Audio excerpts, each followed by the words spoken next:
Process of confirming circuit judges this week. We'll do the 32nd circuit judge this afternoon and file cloture on the 33rd.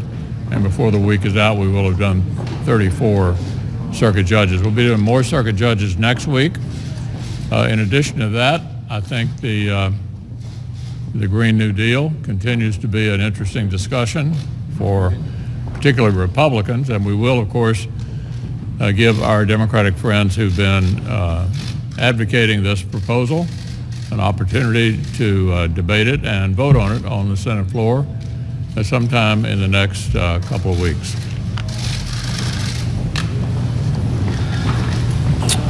We've had last week some good economic news. The first calendar year since 2005, the growth rate exceeded 3%, 3.1% between fourth quarter of last year and fourth quarter of the year before. We've seen wage growth at the highest level literally in a decade, and the unemployment rate was below 4% for the 11th month in a row, which is also a record going back 5 decades. And there were more jobs available than people looking for jobs for the 10th straight month, which was also a record. So we're seeing greater growth. Lots of good things happening out there in the economy, much of which is attributable to the policies like tax reform and regulatory reform that Republicans here in Congress have worked with the president to put into place. Since this president took office, we've created 5.3 million jobs, 300,000 in the month of January.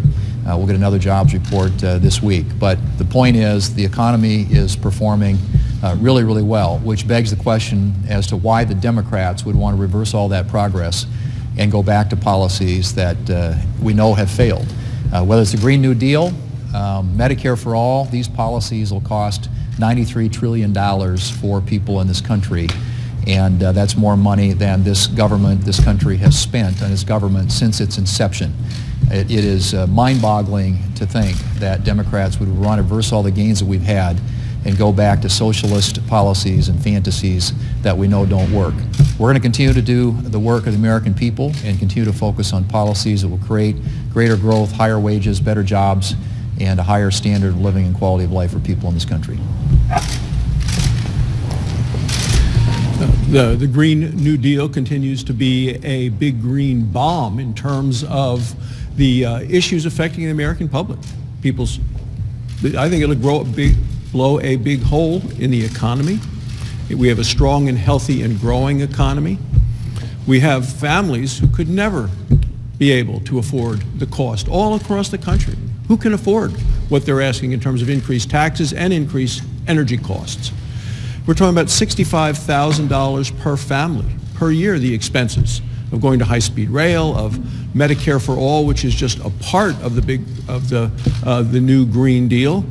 They're asking for almost $32,000 per family for Medicare for all. That's how the costs come out. And then, of course, there's the refurbishing of homes, about $12,000 per family to deal with what is demanded under this Green New Deal. This is something that families can't afford, the nation can't survive. We are now at a point in this country where energy independent, something the president has called for, we have gotten there. It's because we use oil, gas, coal, as well as the renewables. Certainly we need more renewable energy. But right now renewables, solar and wind is only 8% of the energy we use in this country. So we're at a point in this country when you look at this and what is being proposed, it's not something that we want to go to. It's not something the American public want to go to. And to take a look at the 12 people that have co-sponsored this in the Senate, the majority of the Democrats running for president in the Senate are all on board. But these aren't green members, new members of the Senate. It's 184 years of Senate and House time, members of Congress, 184 years of those years of the co-sponsorships of this. So I'm looking forward to voting for this, standing up and speaking against it, and continuing to fight for the American people and their paychecks and their prosperity in our country's future. So as we get into March, one of the rules of March Madness is that the longer the name of the school, the less chance you have of playing in the last game. Regional schools often are seated pretty low for a reason, but here, not that all these jobs aren't important, but the longer the name of the job, sometimes the further down the list it is, That does not prohibit the Democrats from continuing to abuse the appropriations process. And so this week, our leaders required to allocate 30 hours of debate time to confirm the Deputy Assistant Secretary of Commerce for Economic Development. Most Americans would have a hard time remembering that full title, including me, which is why I just read it off. This person's been out of committee twice on a bipartisan voice vote, returned to the White House once and sent back to be out of committee a second time. And we're still taking an entire 30 hours that, while it may or may not be used, we have to expect it might be used because the Democrats are insisting on using it. It's outrageous. It has to stop. We see last week it was the Tennessee Valley Authority on a job that I don't think even pays anything. It's certainly not a full-time job. Another person out of committee twice on a bipartisan vote, sent back to the White House once. 30 hours had to be set aside. And how much of that 30 hours was used to debate this nominee, that nominee? Zero. Probably be about the same this week, but this process is being abused. Everybody knows it. I hope we can find a way to, in a bipartisan way, stop doing that, or stop doing that in whatever way is necessary. Senators, the minority in the Senate, have traditionally lost the rights of the minority when they abused the rights of the minority, and everybody knew they were abusing the rights of the minority. Folks, I think most of you know that monthly I push out what I call my Squeal Award, and we might have to do a special edition with this Green New Deal or the Green Raw Deal or whatever you might want to call it. This is outrageous, folks. $93 trillion cost to the American people over a 10-year span. As some of my colleagues have stated, $65,000 per household per year. And in Iowa, that's more than most households bring in.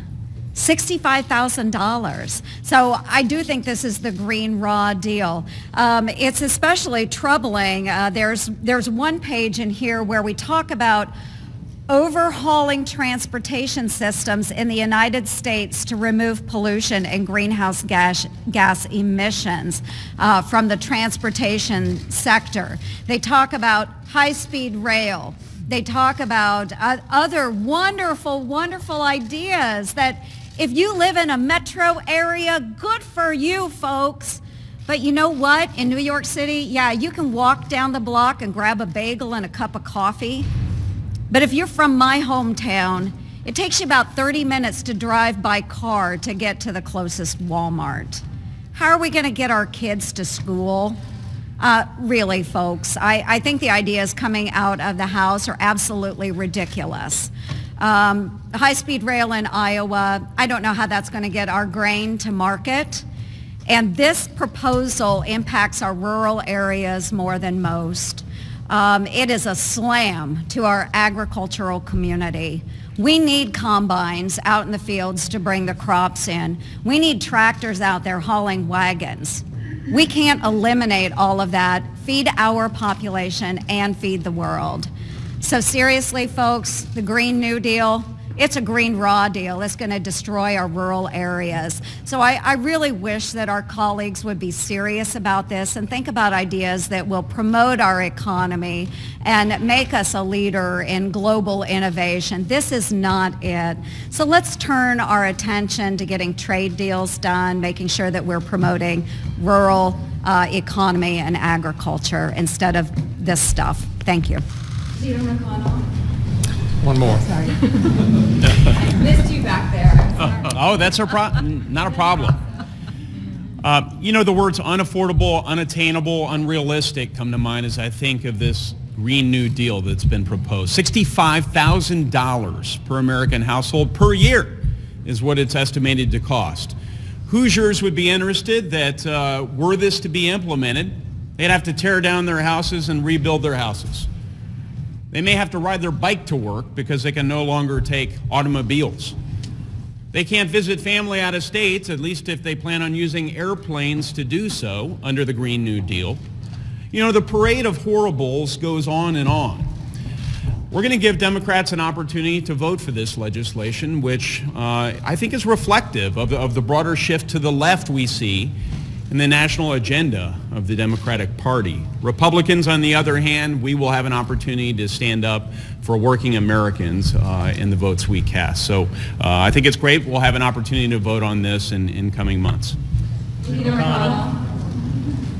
So you have warned Democrats of presidential harassment. Is there anything legitimate that House Democrats are doing regarding oversight? Well, look, my view of the last year or so is that I've had very little to say about the various investigations that have been suggested. I support the Mueller investigation. Hopefully it'll conclude sometime soon. But I think it's pretty clear, going back to the late 90s, that the public is very skeptical about partisan congressional investigations. And all I've said is that sometimes the politics of presidential harassment hasn't worked out too well. I remember when we decided it was a good idea to impeach President Clinton, and his approval rating went up and ours went down. Leader McConnell, Yeah. as this resolution to disapprove of the national emergency comes forth, are you concerned and are you hearing from some of your members that there might be a problem with the backfill? In other words, if they take some of this money to move for what programs and projects are important to them, that that's a problem, and you address that through enhancing OCO or some other off-budget effort to address those needs? Well, with regard to the national emergency declaration, just speaking for myself, I'm convinced that what the president did is authorized by legislation. But I'd be less than candid with you if I didn't say we've had a lot of spirited discussion, a couple of hours last week and again just before we came out here about this whole issue. And I have said previously, and I say again, I advise the president not to take this route, but he's decided to do that. And there are a lot of different opinions about, some members have raised constitutional questions. I don't personally think there's a constitutional issue here. Some have raised questions about the authorization itself. I don't have a solution to how this ultimately ends other than a prediction that at the end of the day, the president in all likelihood is going to get a measure that he will veto and will almost certainly be sustained, the veto will be sustained in the House. But you're not hearing from people about how they address those spending issues? We're hearing from people on all aspects of this. Well, what's the solution to that? What is the approach? We'll be voting at some point, and the solution will ultimately be determined by the votes of the members of Congress. The Nancy? House is voting on a resolution to condemn anti-Semitism after comments by one of its members. Do you intend to hold a similar vote in the Senate? Do you think that's something that would be important? Well, it's certainly an important subject. You know, we addressed the BDS issue here in the Senate a while back, which is a clear example of rising anti-Israel sentiment in our country, which is very disturbing. And that's been underscored by the comments of some of the new members of the House of Representatives. So I am concerned about it. We felt like we have already, in a portion of this, addressed it through the BDS proposal that was in the first bill that we took up here in the Senate, and we may well address it again. But I do think it's disturbing, and this is a good time for America to think again about anti-Semitism. It seems to be more fashionable in Europe. It seems to be more fashionable in this country, regretfully, among at least some members of the new class in the House. We need to stand up to it in every way we possibly can. Is there a point at which you would invoke the nuclear option to change Senate rules? Are we close to that point in these talks about speeding more of the nominations? Well, as Senator Blunt pointed out, we've had a number of discussions about the level of obstructionism we're experiencing here. Look, the Senate has periodically obstructed things that were very, very important. But if you look at the executive calendar, not the legislative calendar, but the executive calendar, over the last 20 years, beginning in Bush 43, it was introduced by the current Democratic leader of the Senate, routinely using filibusters not to advance but to defeat nominations. It wasn't done on the executive calendar down to the Bush 43 administration. Now our friends and colleagues on the other side have taken it even further by making, as Senator Blunt pointed out, it difficult to confirm assistant secretaries of something or members of the Tennessee Valley Authority. And once we go through a couple of day process, sometimes last week they were approved on a voice vote. That is mindless obstruction in trying to keep the administration from being able to function. So yes, we have been talking about trying to get bipartisan support for a standing order to lower the post-cloture time on district judges. And remember, no district judge is on the floor who doesn't have 2 favorable blue slips, which means 47 Democratic senators have an impact on who gets to be a district judge, and to lower the post-cloture time for both district judges and sub-cabinet positions to 2 hours. We're still hoping to have bipartisan support to go forward with a standing order, which would require 60 votes. In the absence of that, it's still my desire to try to achieve that, and that's an issue we'll have, a discussion we'll have among Republicans. We